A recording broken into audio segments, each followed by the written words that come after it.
Diabetes একটি study বলছে যে আগামী শতাব্দীতে একটি মহামারী রূপ ধারণ করতে পারে এবং আপনারা জানেন ইন্টারন্যাশনাল ডায়াবেটিক ফেডারেশন এবং আমেরিকান ডায়াবেটিক অ্যাসোসিয়েশনের মতে একটি স্ট্যাটিস্টিক্স বলছে 1990 সালে পুরো বিশ্বে মোট ডায়াবেটিস রোগীর সংখ্যা ছিল মাত্র 20 কোটি, যেটি 2025 সালে এসে দাঁড়িয়েছে প্রায় 60 কোটি, অর্থাৎ 300% বৃদ্ধি পেয়েছে।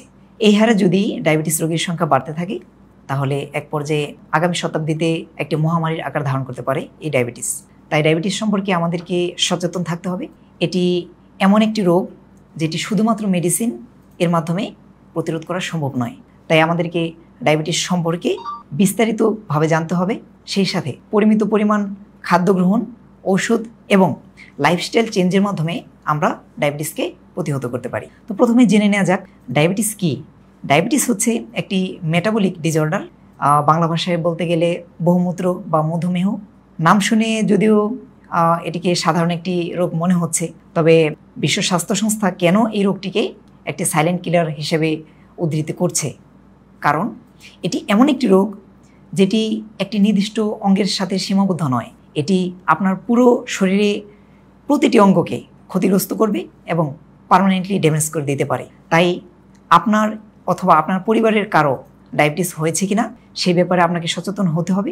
যদি কারো ডায়াবেটিস হয়ে থাকে, ডায়াবেটিস থেকে কিভাবে দূরে থাকা যায় এবং নিয়ন্ত্রণ করা যায় সেই ব্যাপারে আমাদেরকে জানতে হবে। সেই বিষয় নিয়ে আজকে আমাদের এই লাইভ প্রোগ্রাম। তো প্রথমেই আমরা আসি যে আমাদের বাংলাদেশে পরিসংখ্যান কী বলছে ডায়াবেটিস নিয়ে। বর্তমানে বাংলাদেশে প্রায় বয়স্ক জনগোষ্ঠীর 20 বছর থেকে 79 বছরের মধ্যে প্রায় 13.2% লোক ডায়াবেটিস আক্রান্ত, অর্থাৎ এটি প্রকৃতপক্ষে একটি ভয়াবহ সংখ্যা। এবং ইন্টারন্যাশনাল ডায়াবেটিক ফেডারেশন বলছে 2045 সালের মধ্যে এই সংখ্যা ছাড়িয়ে যেতে পারে প্রায় 2 কোটি। অর্থাৎ শহরের ক্ষেত্রে এই সংখ্যাটা আরও বেশি, অর্থাৎ শহরে বয়স্ক লোক সংখ্যার মধ্যে প্রায় 17% ডায়াবেটিস আক্রান্ত। গ্রামে এই সংখ্যাটা একটু কম, সেটা 7 থেকে 8%-এর মতো। তাই আপনি যেখান থেকে আমাদের এই লাইভ প্রোগ্রামটি শুনছেন, আপনি যদি অফিস থেকে শুনে থাকেন তাহলে আপনার অফিসে যদি 20 জন লোক কাজ করে থাকে, সেখান থেকে প্রায় 8 থেকে 9 জন লোক ডায়াবেটিস আক্রান্ত। আপনার ফ্যামিলিতে যদি 5 জন থেকে থাকে তাহলে সেখান থেকে প্রায় 1 জন ডায়াবেটিস আক্রান্ত।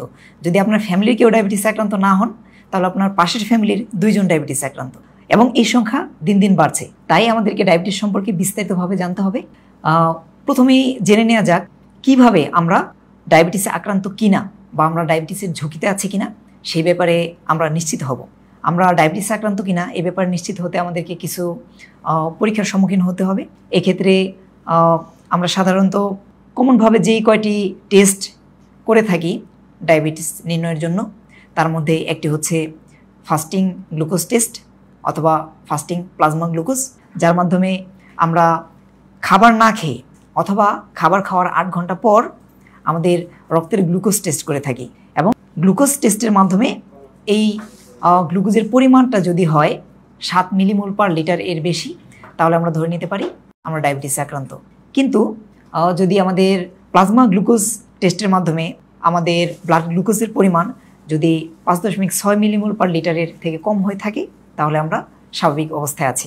তবে কেউ যদি 5.6 মিলিমোল পার লিটার থেকে 6.9 মিলিমোল পার লিটার এর মাঝামাঝি থাকেন তাহলে আপনি ঝুঁকিতে আছেন, আপনার টাইপ 2 ডায়াবেটিস হতে পারে। তাই আপনাকেও সচেতন হতে হবে এবং আপনার খাদ্যাভ্যাস, সেই সাথে আপনার ডক্টরের সাথে যোগাযোগ করে সঠিক পদক্ষেপ গ্রহণ করতে হবে।